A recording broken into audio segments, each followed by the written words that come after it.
dumating na ang aming sang Beshi Waps. Ayan, sugod bahay na kami sa bahay ni Tita Milet. Dahil nagluto siya ng aming favorite na ulam, ang paksiw na bangus. Mag-start na kaming kumain. Yan ang hilig namin magkakaibigan, ang kumain ng kung ano-ano mga pagkain na masasarap. Pero yan ang favorite namin dalawa ni Mabel. Ang paksiw na bangus. Pagluto ni Tita Milet na paksiw na bangus, sinusugod talaga namin siya. Ang sarap lang, no? Pagka ganyan yung friendship nyo. Simpleng bagay, masaya na kayo. Kahit kasimpleng ulam, enjoy kayong kumain ng magkakasabay. Way back 2019, nung nag-start yung friendship naming tatlo, from Sumba-Sumba lang kami. And then hanggang sa lumalim na nga ng lumalim yung samahan naming tatlo. Niwala talaga ako sa quality of the friends, not the quantity. Kahit sa small lang yung circle ng friendship namin, totoo kami sa isa't isa. Kahit wala yung isa sa amin, kahit na nakatalikod, hindi namin ginagawang pag-usapan ng bawat isa sa amin. Kaya nila, kung pipili ka ng mga friends, is yung kalidad.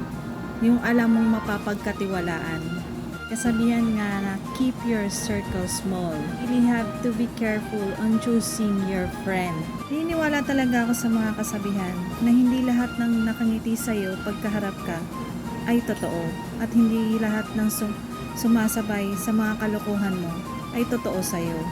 Pakaswerte mo na talaga pag nakahanap ka ng totoong kaibigan na iingatan yung samahan nyo. Kahit na anong mangyari, hindi hahayaan masira yung samahan nyo na nabuo. Dahil tapos na nga kami magsikain.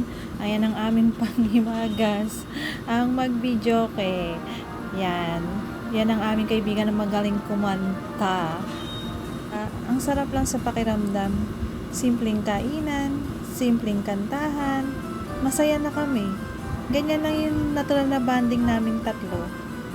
Kaming pinag-uusapan na ibang tao or kahit sino. Ganyan lang kami. Kain, kanta, tuhan. Pero never kami nagkukwentuhan about sa ibang tao. Pinagkukwentuhan namin is yung tungkol sa mga buhay-buhay namin. 'Di ba? Ang saya lang talaga. Kaya nasi-share ko siya kasi sobrang happy ako sa friendship namin tatlo. Kahit anong mangyari, alam kong walang magbabago at di magbabago ang pagmamahal namin sa isa't isa.